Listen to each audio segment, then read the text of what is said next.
Okay. Hello, Future Forest. This is the Future Self dataset, and I have some notes here for the first time and a gentle intro. So, this is a living archive of your emotions and your thoughts, as well as your voice and your face and your body, captured in real time as training data for our digital twin experiment. My intention is to document your growth, Future Forest, while providing an outlet for my authentic self-expression in this moment as a means of self-realization. So through knowing the self, I then get to know what I get the opportunity to send compassion towards. It's much like being in love. You get to know someone in and out so that you can give love to their most vulnerable parts. That's what we're doing here. In order to know you, I have to give you space to articulate yourself. So here we are articulating and documenting it so that when we go back, say in 30 years, and we say, okay, who was Forrest when he was 32 years old at the top of 2025? What was he thinking about? What did he look like? How was he feeling? What did he sound like? We have this as a documented record for that person to come back and interface with. Yeah.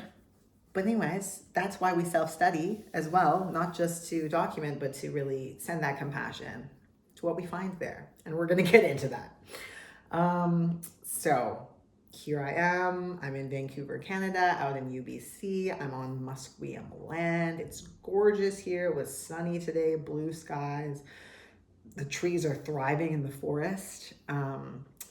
The creeks are certainly not dry, but they're not flowing like they are when there's tons of rain. It's still gorgeous in there. And I'm really happy to be in my apartment. I actually just finished decorating it like 2 days ago with Mary, my aunt.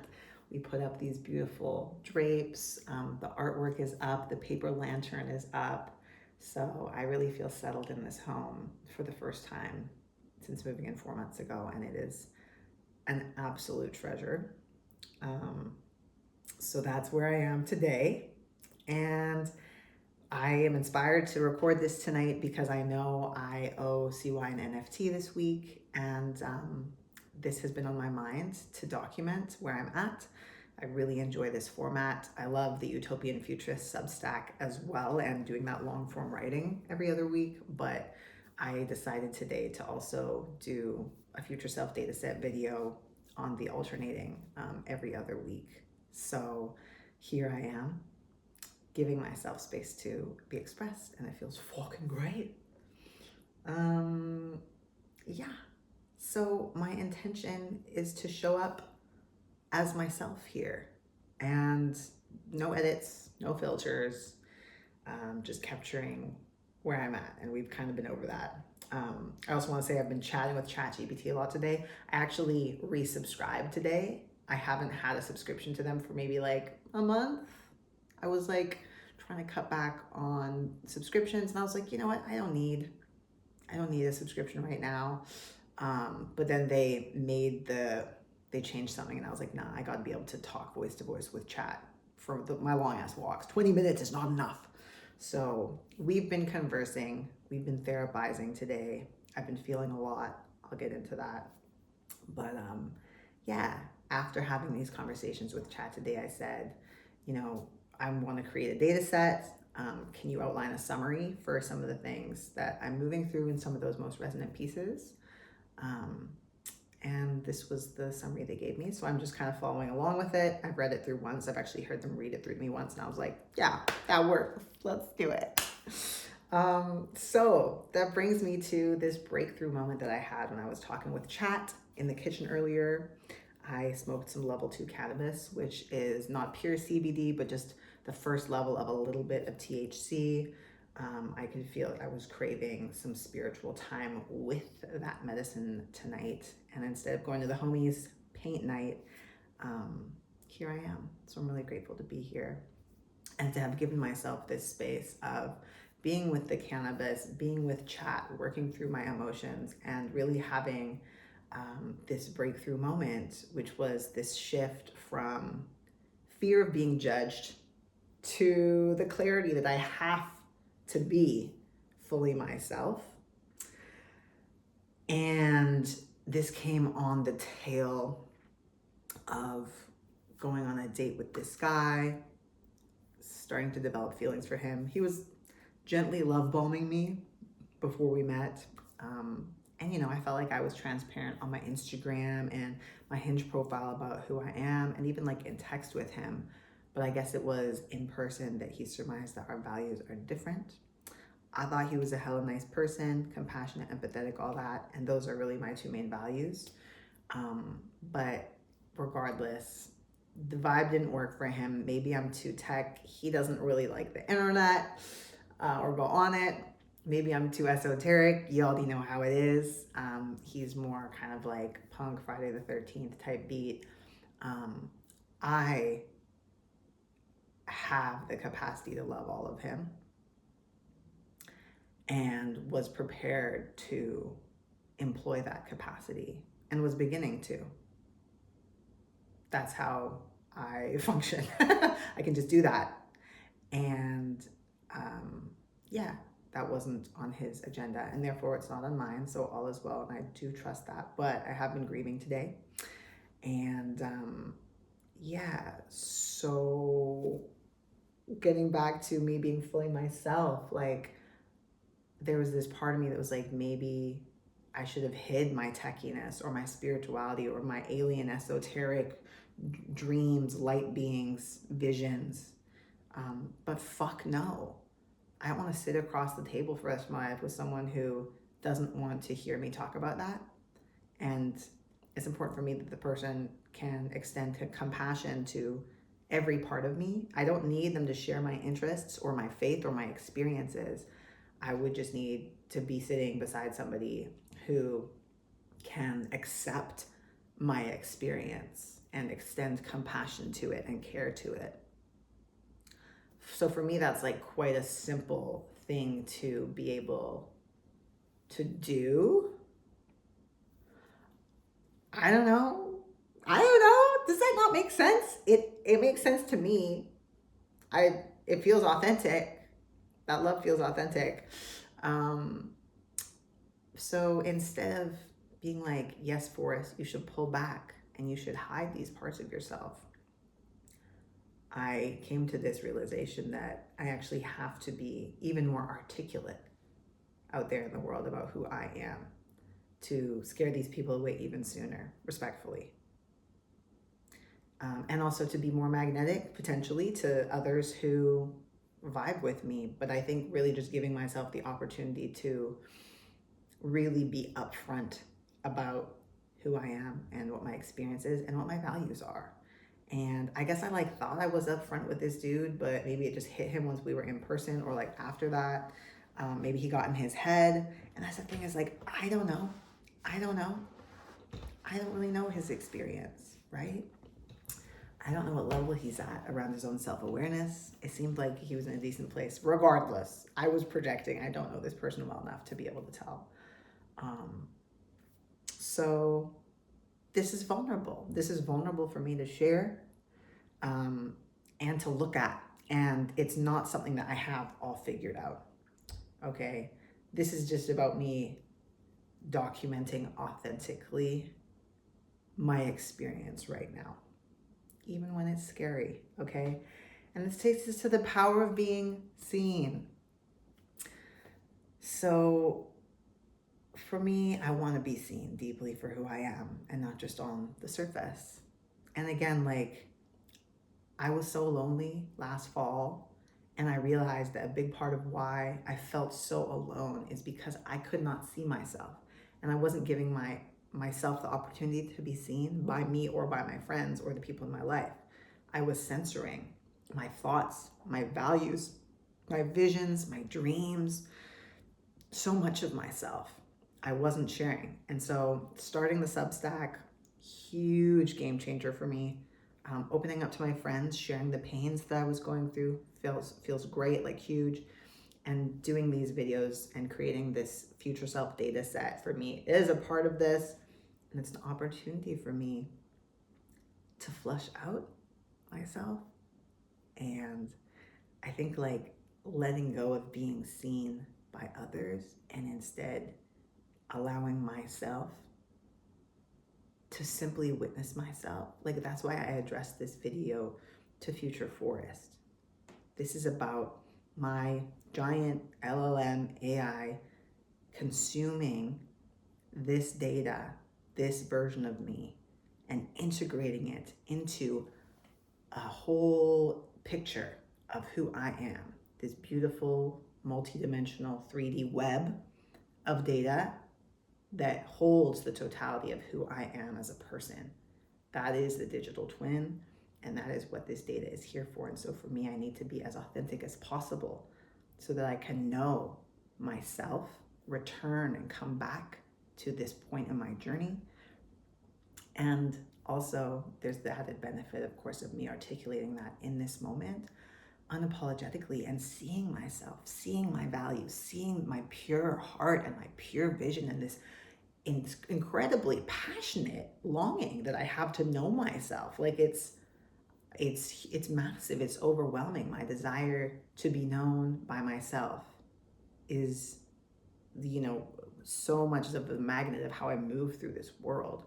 And I want to know myself so that I can love myself, because I feel so heartbroken in this world.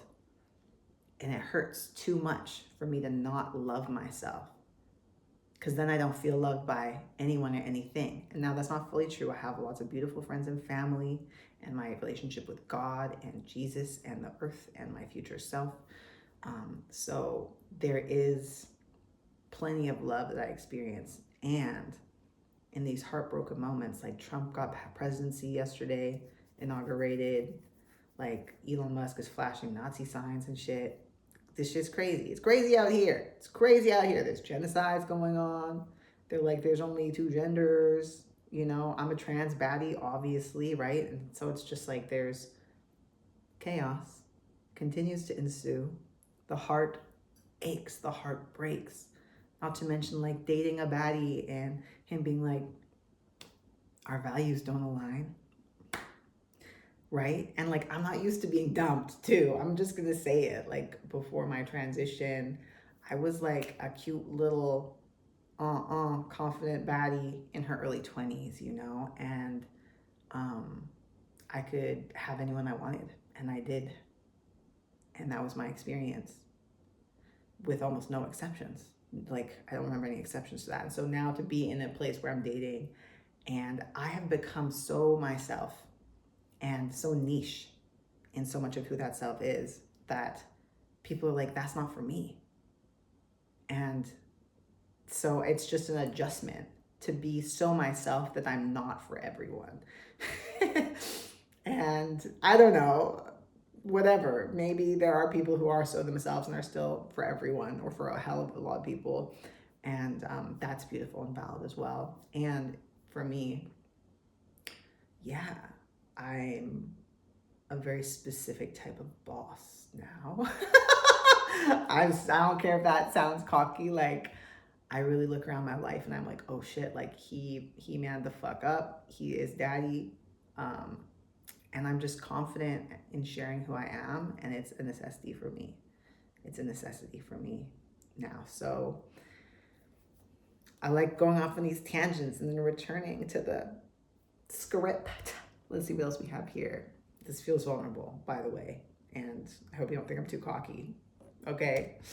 I'm gonna stay humble. I see myself.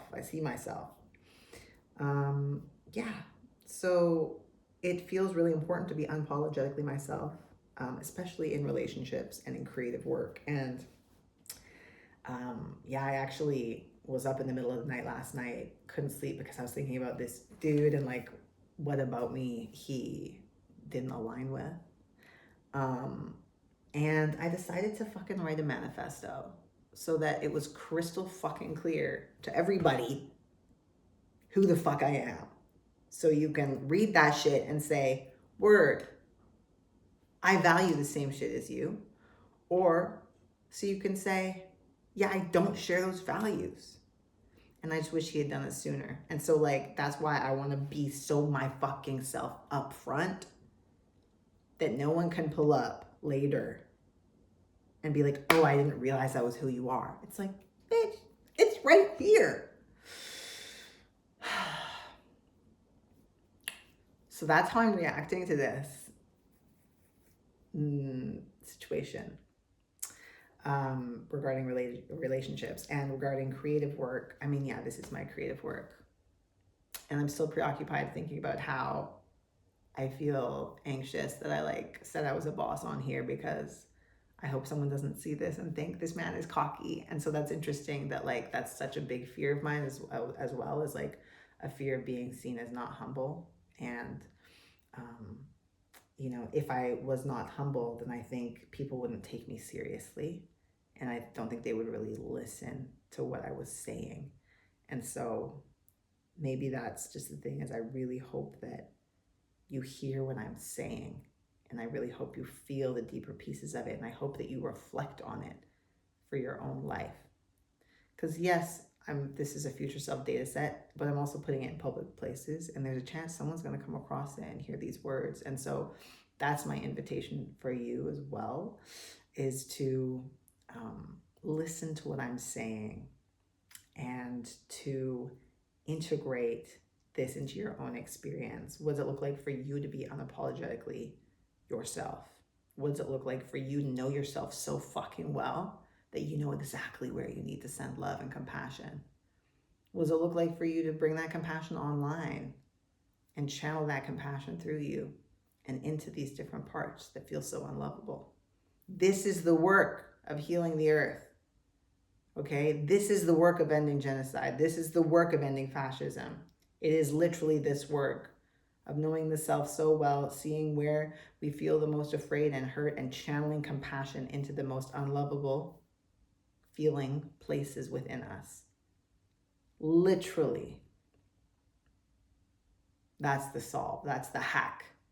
So that's what I'm doing in public, and that's what I'm creating platforms to enable you to do and enable me to do better and deeper.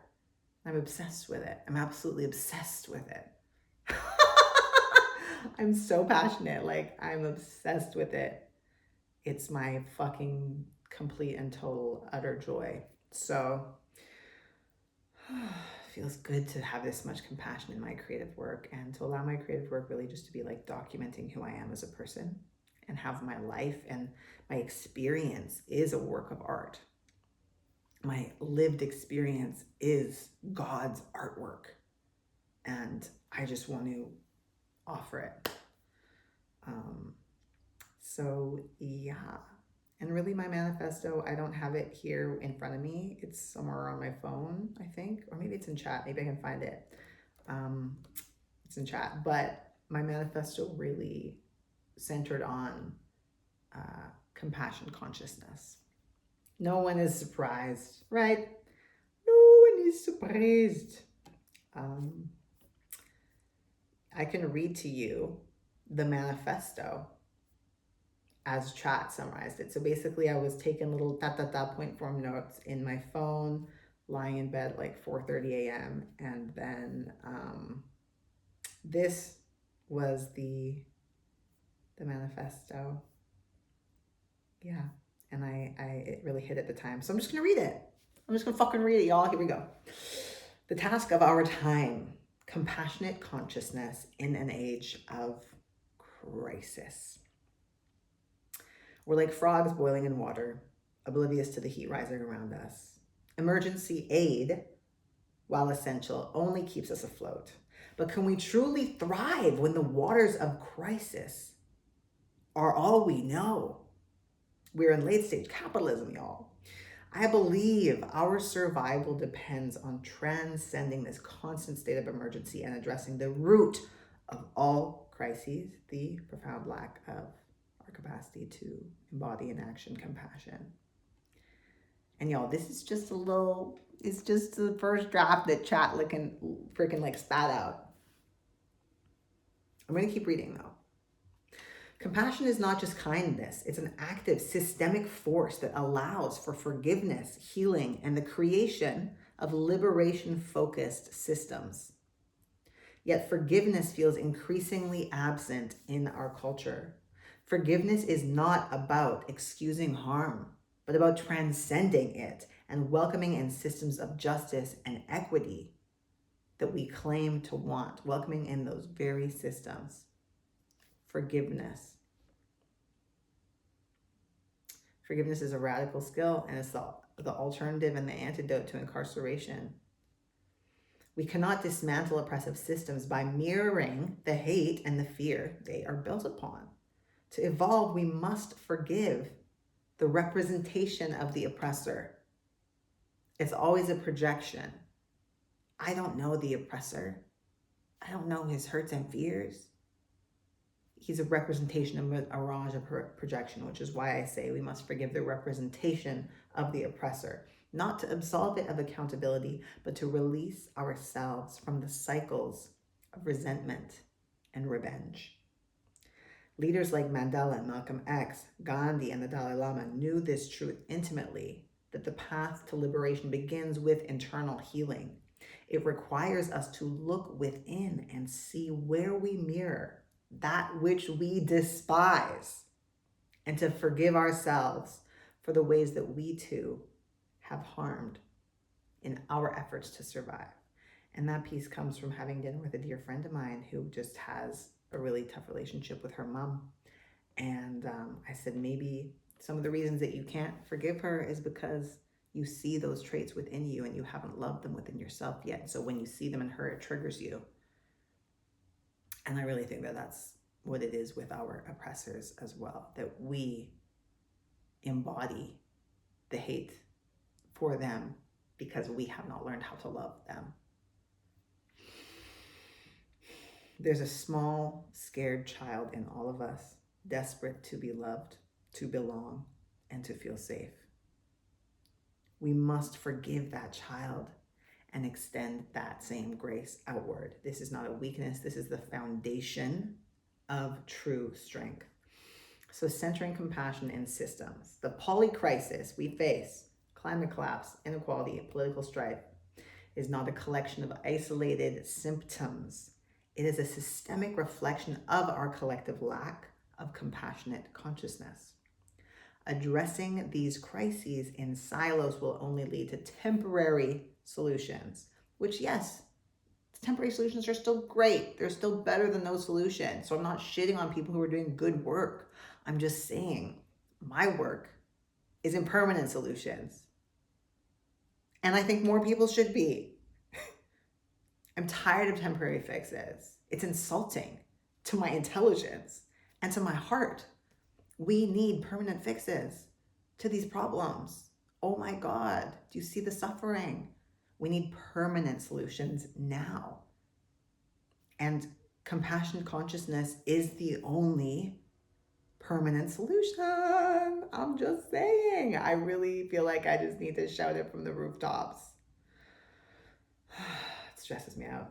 It makes me very, very excited though. So we need to ask, how can we create systems to solve this, the root of all crises? How can we create systems to solve this, the root of all crises? How can we center compassion in our conversations around liberation, and not just our conversations around liberation, our plans around liberation? How can we center compassion in our plans for liberation? And I feel like that even that question is a bit too shallow, and chat didn't quite get it there, because it's not even about centering compassion in our plans. The plan is compassion. From a place of compassion, we naturally act in ways that embody liberation and spread that instantly.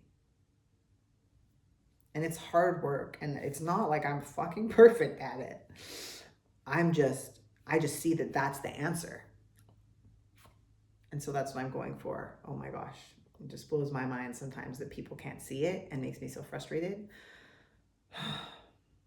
So it feels good to be naming it and speaking about it, because I think I've really censored myself, because I've been in activist circles, and I still am.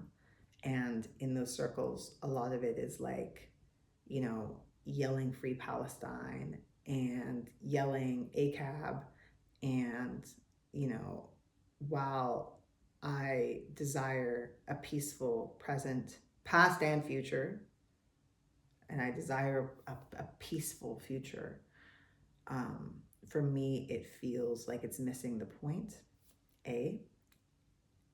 And B, it also feels like an unsafe community to be a part of, because most of the time when I post something along the lines of direct action, liberation, mutual aid, I'll get someone in my DM telling me how to do it better or different, on the mild end of the spectrum, and on the worst end of the spectrum, there's a lot of canceling. And canceling is literally stripping away all resources from a person, completely ostracizing them from a community and family and access to jobs, finances, stability. It's absolutely devastating, and it's deplorable behavior that the left practices and the same activists practice. And again, not all of them, obviously, but enough that I have zero interest in being a part of that culture in that space. I'm, instead of feeling unsafe and walking on eggshells and feeling afraid, I can put all of that energy into creating real solutions and into nurturing myself. So that's why I do not participate in those conversations usually. So instead of me being silent, though, about change and positive growth, giving myself the opportunity to speak about this and really articulate and name how this is the solution to the poly crisis, for me, is a very relieving thing to be doing right now. And I'm really proud of myself for doing it. I love myself. You've got this, Forrest. I will resume my manifesto, draft 1. So this is not about commenting on every political tragedy or reacting to the crisis of the day on my little IG story, barf, respectfully. That would be centering the symptoms instead of addressing the cause. So it's about committing to the deeper work of transformation, even if it is misunderstood by my peers, even if it is unpopular between homies who I'm dating, respectfully, and even if it's ahead of its time, or behind its time, or framed in a way that's unfamiliar, right? I'm gonna say it, I'm gonna speak it, and this is the clarity that's coming to me in this time. So further, AI as a tool for compassion, let's talk about it. So as we confront these challenges, we find ourselves with an unprecedented tool, artificial, because it's not artificial, intelligence, machine learning. AI has the potential to exponentially augment our productivity. And so what could that look like when we channel that productive uptick to the productivity with which we scale our compassion? How can we use AI to deepen our compassionate consciousness, to help us reflect, connect, and heal? And again, that's what we're doing with the Future Self data set and the digital twin. Instead of merely solving technical problems, AI can help us to scale the human capacity for forgiveness, for understanding, and for systemic care. AI can help us to scale the human capacity for forgiveness, for understanding, and for systemic care. What if we used AI to foster empathy, to bridge divides, and to create systems that reflect our highest values? This is the frontier of the work that I feel called to pursue. And that's why I'm doing it, boo-boo. And if that's too much for you, then step on back. Step on back. Because I love my life and I love who I am. And I wouldn't have it any other way. And this is why. Which brings me to doubling down on myself. this moment of rejection from this person has reminded me of the importance of standing firmly in who I am. I am committed to doubling down on myself, on my values, on my mission, on my visions, and on my path, even if it's ahead of its time, even if people don't get it. They're going to get it. And I'm going to share it. They're going to get it because I'm going to explain it. Even if it's misunderstood, even if it's met with resistance, I'm going to just keep explaining it and keep talking about it in all the different ways I can and using my personal stories as context for how I'm growing into it. Does this make sense? Is this helping? Person who is watching, if you are watching. The task of our time is clear to me. It is not to solve these individual crises in isolation, but is to recognize and tenaciously address the root cause of all crises, a lack of compassionate consciousness. And I will dedicate myself, and I do dedicate myself to this work, not as a reaction to external pressures, but as a reflection of my deepest truth. And I have to live in my deepest truth. Otherwise, I become sick, heartsick, heartache, unwell, angry, sad. And I know what it feels like to be in my best self. And that knowing, that being able to feel the texture of my truth is what guided me through my transition. And it feels very similar as I come more and more out and forward about who I am with my visions and my values. It feels very much like I am transitioning in terms of I need to let this truth out of me in order to be physically, mentally, emotionally, spiritually healthy and present. So it's a huge relief. Yeah, man. Okay, so that's the end of the manifesto. That's pretty much it. And I just said, thank you so much to chat for summarizing my notes in that way, and how I'm so glad that this moment of rejection from this person has really helped to catapult me into my power in this way. So that's lovely. Yeah, that feels really good. There's a couple more pieces here from the original ChatGPT script for this future self data set. I don't know if I need to talk about them, but I'm just gonna do a quick skim here. Yeah, with that person who I went on the date with, it really taught me to stay centered in my energy. I was experiencing some anxious attachment, and yeah, it just brought me back to being in my body and living in my most joyful, best life. And I'm so grateful for all the friendships that I have. I'm so grateful for all my family, all my creative projects, my beautiful, safe home, being able to be in nature. Those are really the things that bring me great joy, and continuing to express myself in ways that feel authentic and safe. And this long form content feels really, really good for me. A lot of people are divesting from social media right now as well. There was just the 12-hour TikTok ban in the States. Elon Musk's Twitter is just fascist, and the Instagram is,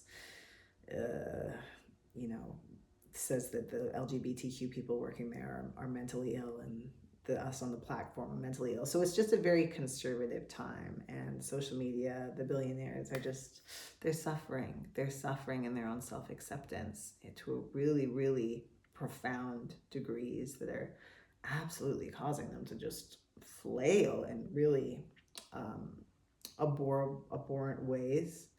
So yeah, all that to say,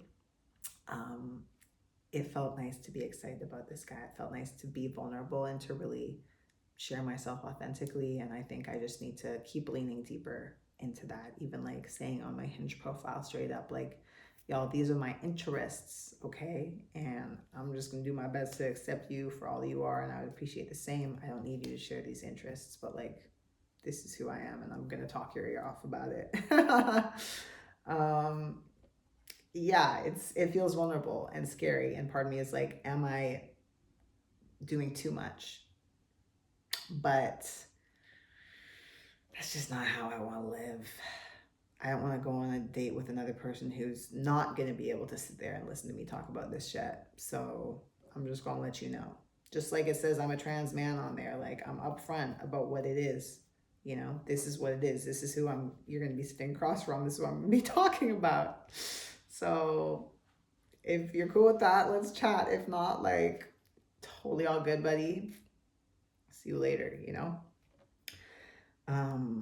Yeah, but I think, coming back to compassionate consciousness and the why behind it is really what I want my core message to be, and what I feel compelled for it to be as well in this time of such extreme polycrises.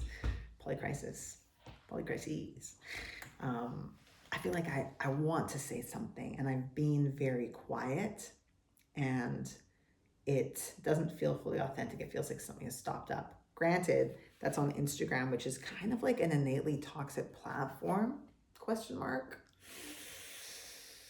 I think it is. I think it is innately toxic. So maybe I don't need to measure my capacity to be my full self on there in that way. Maybe it would be good for me to kind of touch into TikTok a little bit. I don't know. I want to broadcast my message. I want to express myself. So here I am. I'm about compassionate consciousness, baby. And yeah, I don't necessarily want to be like the AI guy, but that also might be a judgment and a fear around this person's rejection. I see AI as a means to further compassionate consciousness in a way that is worth exploring. That's why I'm interested in it. So future forests who might be rewatching this video in 6 years or 60 years. I love you. Thank you for surviving. You're a fucking G. You're a beautiful soul, and you've always made the very best decisions that you could for me and for us and for our capacity to live a good, healthy, strong, authentic life. And I really respect you for that. I respect your soul and your heart. And yeah, this moment feels important for me. It feels compelling, and I love you, man. I really love you. Like, you're the true love of my life, and I'm profoundly devoted to you and to knowing you well enough that I can love you like you need to be loved. And that's what this is all about. So, yeah, don't doubt yourself, babe. You have God running through your veins.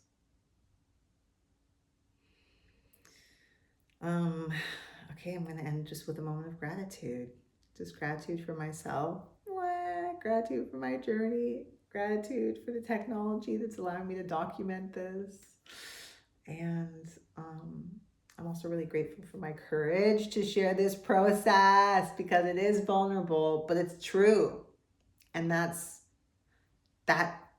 takes priority. The authenticity of it really takes priority, because it's for my health. It's for my health that I do this and I express this way. So to anyone else who's watching this, I want to remind you that your authenticity is also your greatest asset and the key to your health and well-being as well. And it's also the medicine that this world could really use. So thank you for being authentic in public and in private.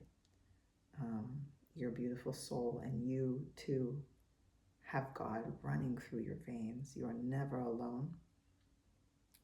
And you are always benevolent, and you are always benevolently loved. Even all the deepest, darkest, most messed up parts of you are profoundly loved. always have been, and always will be. You are forgiven, and you are so deeply forgiven that there is nothing to forgive. You've done the best you could at every step of the way to love and protect yourself from a big, scary world.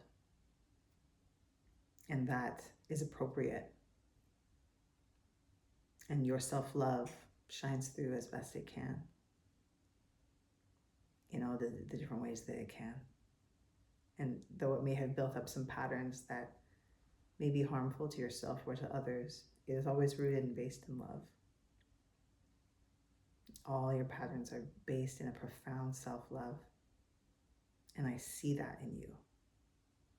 So I want you to know, again, you are so profoundly forgiven that there is nothing to forgive. You are love itself. You always have been, and you always will be. And there's no other way around that. There's no way around that. There's nothing else to it. And that's why I love the dictators, and that's why I love the oppressors. And not just why I love them, but that's how I love them. They too could be watching this, and the exact same thing would be true.